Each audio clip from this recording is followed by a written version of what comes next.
This is the Desert Shamans channel. Wow, will you look at this setup? Can you believe it? I got lights, got a new webcam, got it all figured out here, except there's still slight little problems, but hey, I'm much more clear than I have been in the past, right? And I got a new software for both the other place that I do videos, the other room, the den, and this room. So today I'm going to continue on with the shaman's narrative here. And just going to make a comment about my last two videos and where I'm going next. But I do want to keep it on the topic of how to escape from the chaos in the world, okay? And that's why I'm doing this, is so that people will get involved in either shamanistic activities or some type of meditation, some type of mind-altering thing. Now, you may think that the reason that I want this is to help you individually only. Well, that's not true. I do want to help each individual. But I also want to explain to you that each individual, I feel, has a responsibility to change this planet, okay, and to change that world that we have to remove ourselves from. We need to, in order to change that world, okay, we need to not only remove ourselves from it, but we need to work on changing it. I guess that's the point I'm trying to make here. I'll get to the point. Bear with me. So it's each person's responsibility, excuse me, to,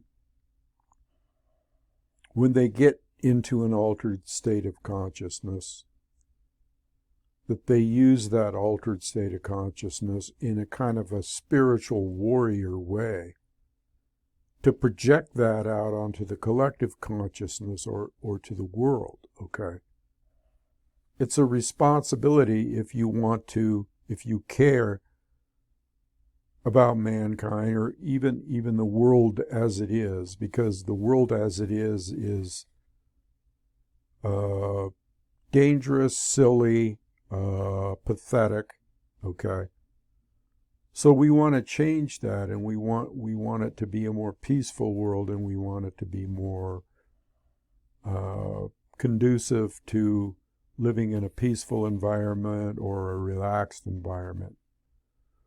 So how do you do that? Well, you do it by practicing the shamanistic ways and the meditation ways and the mind-altering ways, so that when you get into that situation where you feel more in control and you're looking out on the world, you can project positive energy out there. You can project, it's very strong.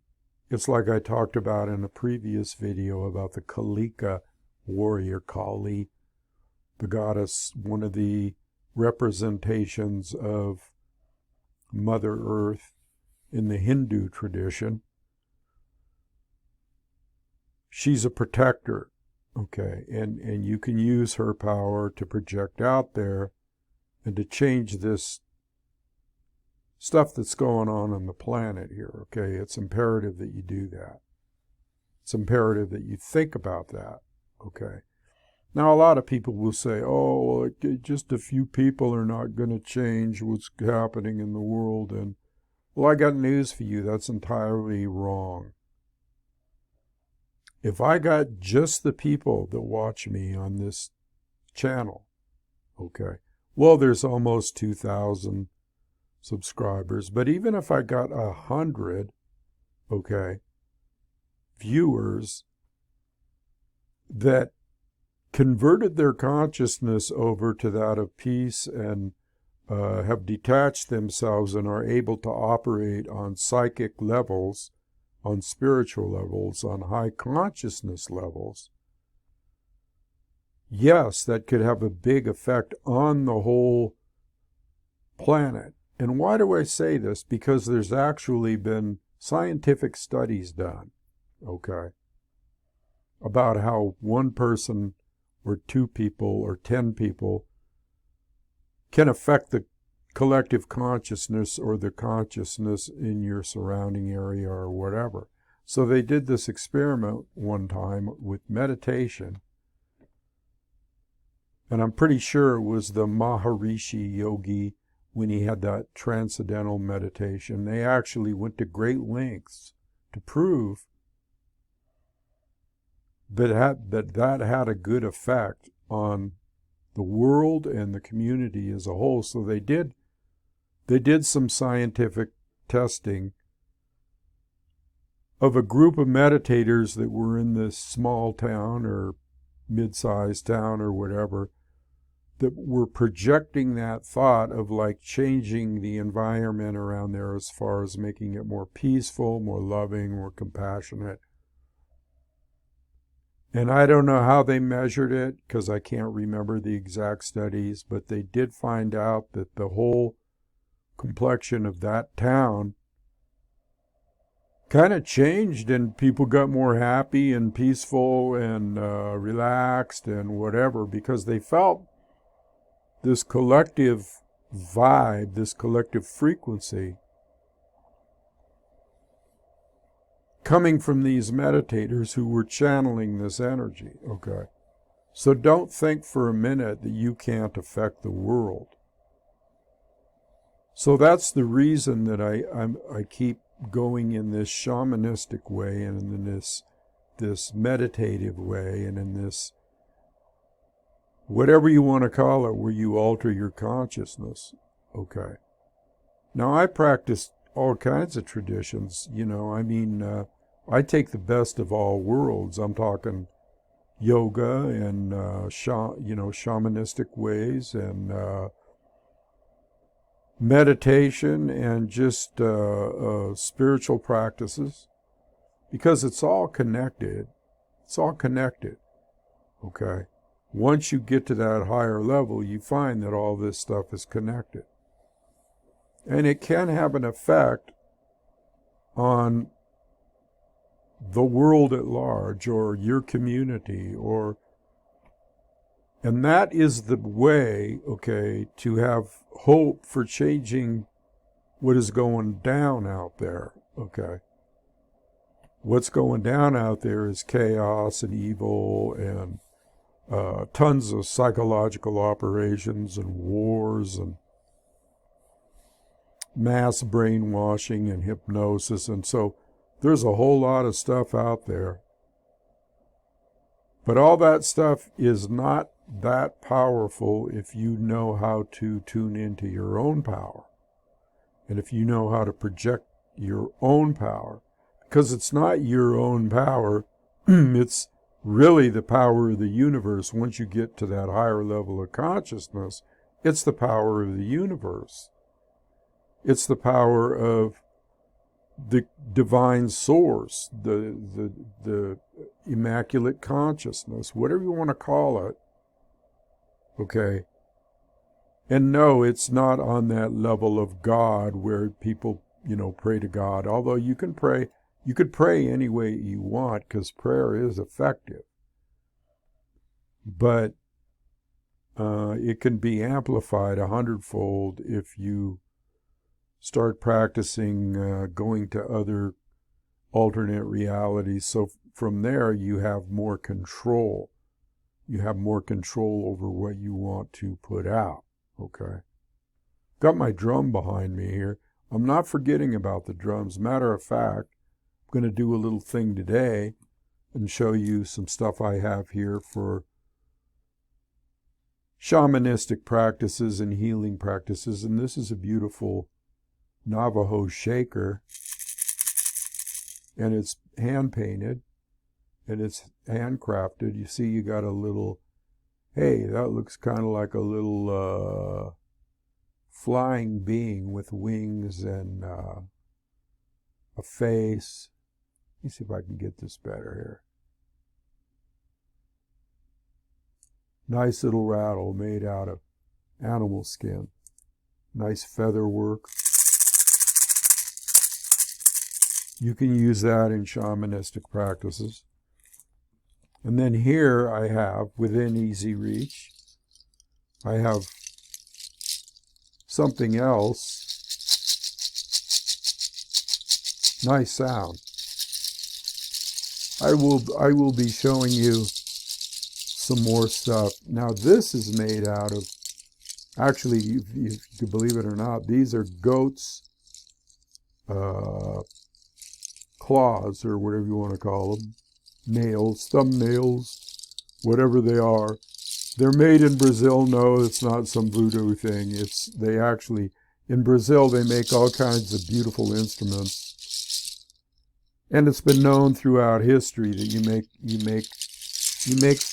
instruments out of animals or animal skin or whatever. It's just a natural thing to do, as opposed to the plastic shit you buy now. I mean, if you want to go buy a rattle now, I've had this for years, and say Latin percussion or whatever, a lot of the stuff is plastic. Everything before was made from like a shaker called a cabasa or cabeza.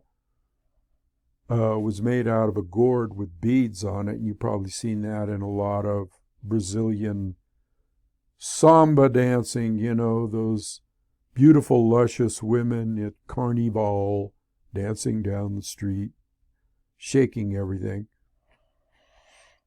That's what it's all about, people, is that kind of trance-like dancing and drums and shakers and the whole ball of wax. So I'm going to be getting into that more. I have on order, coming to me in a matter of days, a new frame drum, like this drum back here. This one with the Thunderbird and the beater. Well, that drum behind me there is a okay drum for certain purposes, let's say. But the problem with that drum is it's not tunable, and so you got to take whatever you get in the way of sound from it, or resonance, that type of thing. But the drum I have coming that's a 16-inch, and I got a 14-inch coming, a little bit smaller, but more well-built, tunable from the inside, with little screws, lugs they call them, and cedar shell, pure cedar, so it should have a great sound.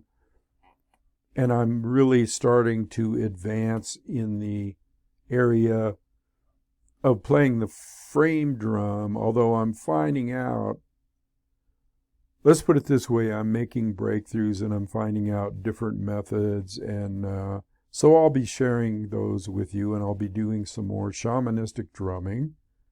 I might do another shaman's drum beat like the last one, only with embellishments, okay, with little smaller drums mixed in. So I'll probably do something like that. Hey, that drum behind my head here kind of looks like halo. Looks like a halo. Kind of tarnished, though, a little bit, which would fit me perfectly. You know, the shaman with the tarnished halo. Anyway, halo statue. That's an old joke. Halo statue. You know, the little halo statue on the dashboard of your car, you know. Forget it. So anyway, where do I want to go next with this? Well, I think about covered everything here.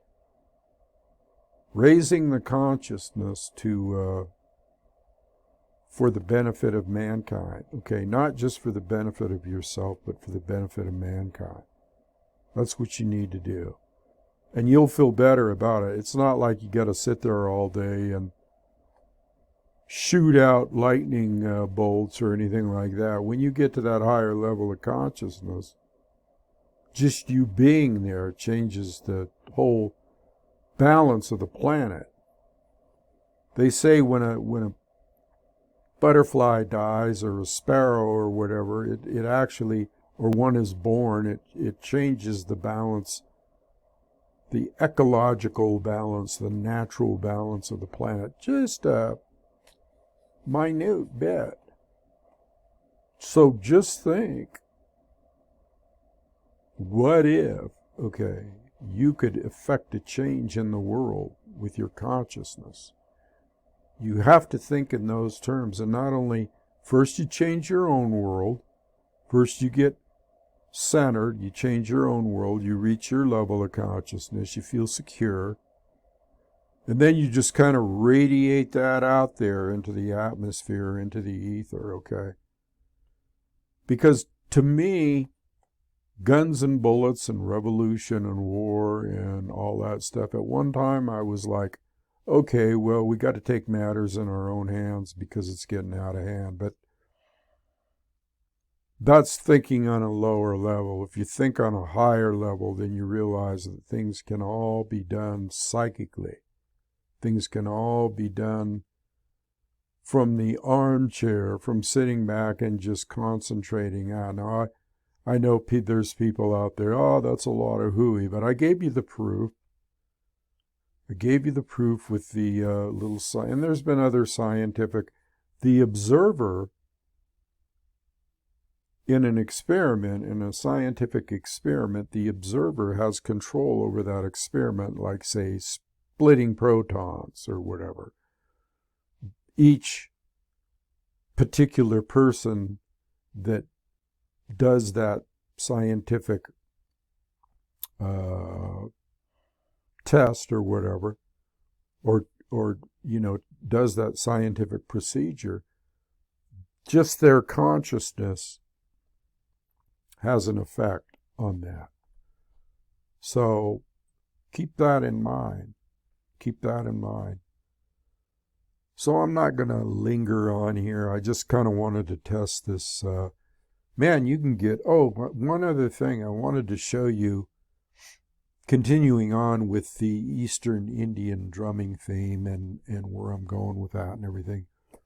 I got a great book here. This is a rare book. It's called The Solkatu Manual. And Solkatu is that drum language that I was telling you about before. The takita, takita dum, that kind of language that you're playing and saying at the same time as in East Indian drumming. So I got that book coming, and I got my new frame drum coming. And we'll see what happens from there, but we should have some fun, so stay tuned. Adios.